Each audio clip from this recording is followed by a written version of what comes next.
hasil peradaban pada masa Bani Umayyah Timur, antara lain yang pertama A. Arsitektur.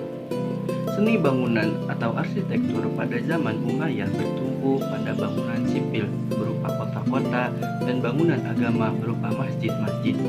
Di Damaskus ini didirikan berbagai gedung yang indah-indah dan memiliki nilai seni yang tinggi, dilengkapi dengan jalan-jalan dan taman rekreasi yang menakjubkan. Tidak hanya itu, pada Masjid Agung Damaskus, kubah-kubahnya berbentuk tapak besi kuda bulat. B. Organisasi militer. Pada masa Bani Umayyah, organisasi militer terdiri dari Angkatan Darat atau Al-Jun, Angkatan Laut Al-Bahriyah, dan Angkatan Kepolisian Al-Syurta.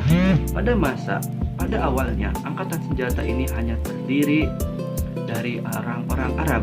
Hal ini sesuai dengan politik Arabnya, namun setelah wilayah kekuasaan meluas sampai ke Afrika Utara, muka orang luar pun terutama bangsa barbar turut andil dalam pemerintahan ini.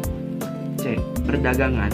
Pada masa ini, lalu lintas perdagangan melalui dua jalur, yaitu jalur darat dan jalur laut. Jalur darat melalui jalur sutera ke Tiongkok guna memperlancar perdagangan sutera, keramik, obat-obatan, dan wewangian.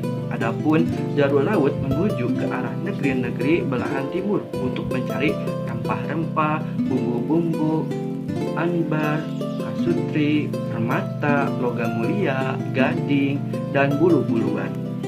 D. Kerajinan. Pada masa Khalifah Abdul Malik mulai merintis pembuatan tiras atau semacam bordiran, yakni cap resmi yang dicetak pada pakaian khalifah dan para pembesar pemerintahan. Selain itu, di bidang seni lukis juga sudah mendapat perhatian sejak dari masa Khalifah Muawiyah. Seni lukis tersebut selain terdapat di masjid-masjid dan juga berada di luar masjid. Corak dan warna lukisan pada masa ini masih bersifat Hellenisme murni, tetapi kemudian dimodifikasi menurut cara-cara Islam sehingga menarik perhatian para penulis Eropa. Yang kelima atau E. Reformasi fiskal. Pada masa Umayyah, setiap orang yang memiliki tanah, baik itu muslim maupun non-muslim, diwajibkan membayar zakat tanah atau pajak tanah. Kemunduran Bani Umayyah Timur. Ada beberapa faktor yang menyebabkan dinasti Umayyah melemah dan membawanya kepada kehancuran. Yang pertama yaitu sistem pergantian khalifah melalui garis keturunan adalah sesuatu yang baru bagi tradisi Arab, yang lebih menekankan aspek senioritas.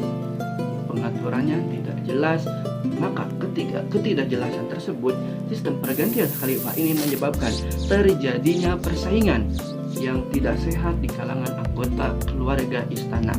Yang kedua yaitu terjadinya konflik-konflik.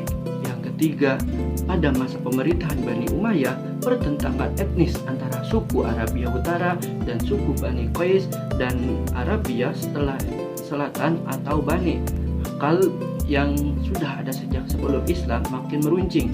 Perselisihan ini mengakibatkan para penguasa Bani Umayyah mendapat kesulitan untuk menggalang persatuan dan kesatuan. Di samping itu, sebagian besar golongan mawali atau non-muslim, terutama di Irak, di wilayah bagian timur lainnya, merasa tidak puas karena status mawali itu menggambarkan suatu inferioritas, ditambah dengan keangkuhan bangsa Arab yang diperlihatkan pada masa Bani Umayyah. Yang keempat, lemahnya pemerintahan Daulah Bani Umayyah juga disebabkan oleh sikap hidup mewah di lingkungan istana, sehingga anak-anak khalifah tidak sanggup memikul beban berat kenegaraan tatkala mereka mewarisi kekuasaan. Di samping itu, golongan agama banyak yang kecewa karena perhatian penguasa terhadap perkembangan agama sangat kurang. Yang kelima, penyebab langsung tergulingnya kekuasaan dinasti Bani Umayyah adalah muncul kekuatan baru yang dipelopori oleh keturunan Al-Abbas Ibnu Abdul Muthalib. Gerakan ini mendapat dukungan penuh dari Bani Hashim dan golongan Syiah dan kaum Mawali yang merasa yang merasa di kelas 2 kan oleh pemerintahan Bani Umayyah.